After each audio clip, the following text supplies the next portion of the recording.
Alright, this is episode 4 of Ninja Gaiden for the NES. Welcome, Ryu Hayabusa. Sorry if I startled you. So this is Foster. Take note of him, we will see him again. We are from the CIA Special Auxiliary Unit. My name is Foster. So I'm trying to do my best secret agent voice. Getting right to the point. Wait, I want to know why you killed Smith. We didn't kill Smith. We'll fill you in on what we know. A likely story. A lot of long pauses here. In the upper reaches of the Amazon, some ancient ruins were discovered. It seems that the temple was built more than 2,000 years ago. The discoverer was Dr. Smith, who studied the ruins for some time.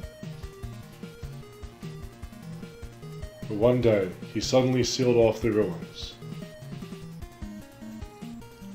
And ever since then, no one has gone close. What are ruins doing in the Amazon like that? I don't... Later, however, a man moved in and took over the ruins. His name is Guardia de Mu. He calls himself the Jiquillo. I mean, there are Amazon ruins, there are ruins around there, but that kind of ruins? According to our records, it seems that the temple is not where the gods are worshipped, but was built to imprison the body of the demon. I guess it makes sense. Maybe like the Mayans or someone imprisoned him, or the Inca. Therefore, evil spirits are supposed to be held in the statue you have. Although the Inca don't date back 2,000 years. Dr. Smith probably already knew that. He was probably killed by someone working for the Jiquillo. Is it Jiquillo or Jiquillo, or would it be like Hakio? I don't know. Like maybe it's like the J that's an H. When a black moon shines, light and dark break apart, and the King of Darkness howls. These were the last words written on the stone tablet. If someone brings the demon back to life, he will gain incredible power.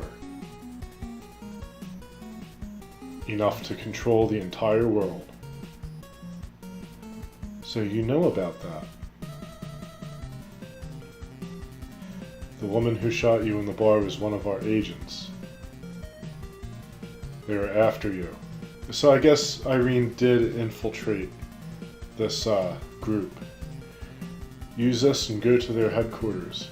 Get the demon statue back from them. Of course you will be paid for the work.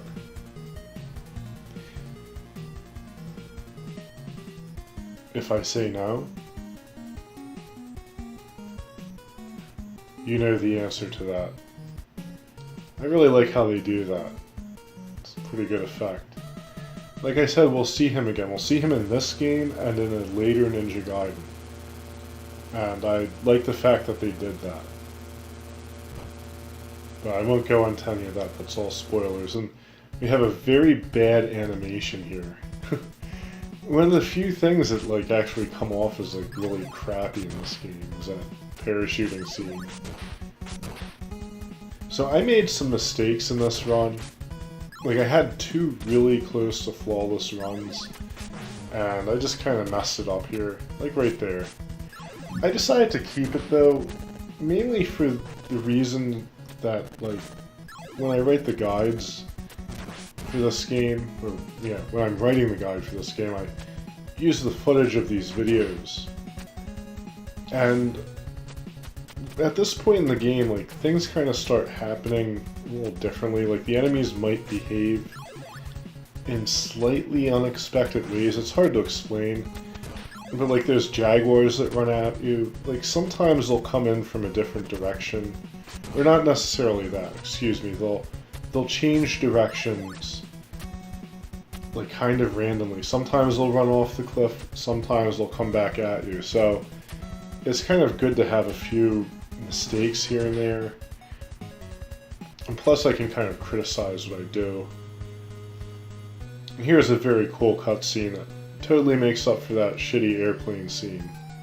Really the only problem with that was the parachute. Because it's a stick figure Ryu on a parachute. But yeah, this castle looks really cool, or temple, or whatever it is. And it's actually accurate to the layout in the game, as we'll see later. It's kind of like they did a Dark Souls thing before Dark Souls. Which is great. Like, I wish they had more stuff like that in games. Like, even today, that's kind of a rarity. Although, with 3D games now, you have to have some degree of accuracy in your maps. So yeah, this is my favorite song, actually, in the game. In a way, it doesn't really fit the game. Like, it's very energetic and, like, almost poppy. But it's kind of like a great ninja song. It's hard to explain it. You need something like that. A slightly more upbeat song. Especially when a lot of the tunes in this game are rather brooding and dark. Of course, the whole soundtrack's pretty good. Not the most memorable in the series, though. We'll see when we get to Ninja Gaiden 2. That game just blows this one out of water. In just about every way, actually. And I'm also a fan of the third one. That's one of my favorite games on the NES as well. Although Ninja Gaiden 3 seems to be a little bit controversial. I'm not sure why. I guess it's because they did it differently. I think it was a different team, and they went in a slightly different direction in terms of story and stuff, so I kind of understand why people might not like it. But I liked it.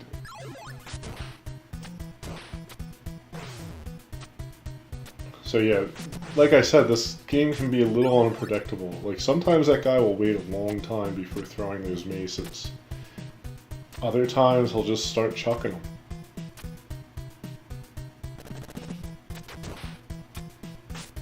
I had a much easier time with this area than I did the third, though. Like, maybe one of the reasons why this isn't as, like, polished a run as I wanted it to be is because I did all the practicing and record it in a single night, which was tonight. I only practiced it for maybe, I don't know, 10, 15 minutes. I ran through it like 4 times, got it to where I wanted it to be, and then said, oh, well, I'll go with it. That actually didn't turn out very well. And see, I even messed up and I got the fire wheel instead of keeping spin slash, which is what I wanted to use on the Kelberos. But I decided to go with it. The Kelberos fight, since it's pretty hard to get here with spin slash unless you can keep from dying or picking something up, you're probably not going to have it in the Kelberos fight, so I figured, well, I'll just show how it's done normally. I didn't do a good job on this either, actually. I almost died. Like, if you accidentally get out of the safe spot under that pillar and get too greedy trying to hit them like I do, they'll bounce you around between them. Like, I was doing really well because I was taking my time, and then I started getting greedy. The pillar's not all that safe either. A really strange thing did happen, however. I used spin slash on them when I was practicing, and the first time I did it, I killed the fake one because there's 2 of these things. One of them's real and it takes damage, the other one's like a copy, or it doesn't count as the boss, I don't know. But I killed the one that doesn't count. And 2 more of them spawned on those pillars, so I thought that was pretty weird stuff. I killed the boss really quickly though with the jump and slash, and I didn't really get to see if they moved or anything. I was hoping that would happen again, but on my later tries, the boss just died. Just like there. Also, Kelberos was the Jaquio's pet dog that he sacrificed to the demon. And here's the Jaquio. You have come a long way to bring me this demon statue. Now give it to me. I don't know why he talks like that. No! Do you know what you're saying? What? Like, I think he would have like a kind of goofy, nerdy voice. Ryu! Oh no, they have Irene. You coward! No, don't give it to him. Now put down the demon statue on the floor and back up. Don't do it, it's a trap! Nice work, I guess this is goodbye. Have a nice day. She just does the old trapdoor trick. Ah, take the girl away. She is going to be a sacrifice. Ha ha ha ha. It's mine. Tonight is the night of rebirth, which comes once every 700 years. This world will soon be mine. Ha ha ha. Ha ha ha ha ha ha ha ha ha. So he's very happy, and looks like he's on a lot of meth. So that's it for this episode. I will talk about this game a little bit more and all that stuff now that the video's over. So if you're not interested in seeing that, go ahead and click past it or whatever.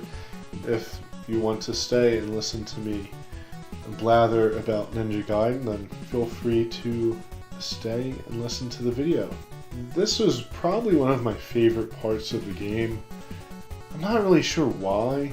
Like, it just it's where the game really starts to get interesting. You have Foster laying everything out for you. There's like a whole lot of exposition, but it's done in a pretty good way. It's not really that boring.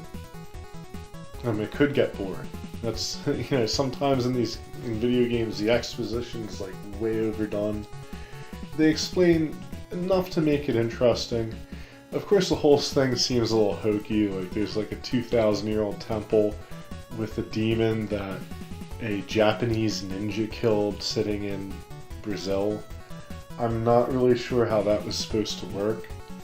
But of course, like, there's also like magic and stuff in this game, and dragon swords and demon statues that come to life, and zombie monster dogs. So, hey, 2,000-year-old Brazilian demon temple. Okay. But Foster's an interesting character. Of course, he's a CIA agent. He's kind of like a little shady. We'll see him later on in this game. Not much, but he does play a role. And like I said, he does appear later in the series. He appears in Ninja Gaiden 1, and I don't want to go into that because... Or not Ninja Gaiden 1, excuse me, Ninja Gaiden 3. I don't want to go into that because that might spoil it for some people. And if you're playing along or you haven't seen the series, I don't really want to do that. But yeah, so like I said, this is definitely a good part of the game. It was really kind of the part that got me hooked, because I remember playing it as a kid years ago, not getting really far in it, not really understanding it, kind of giving up.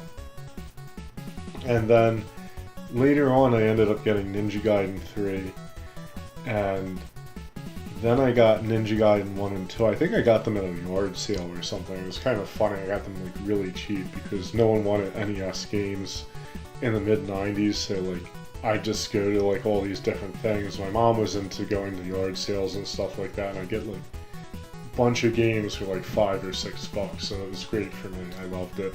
Kind of how I got into the whole retro gaming thing in a way, because it was a situation where maybe I could rent a Super Nintendo game every week and get a couple a year for my birthday and Christmas and stuff like that.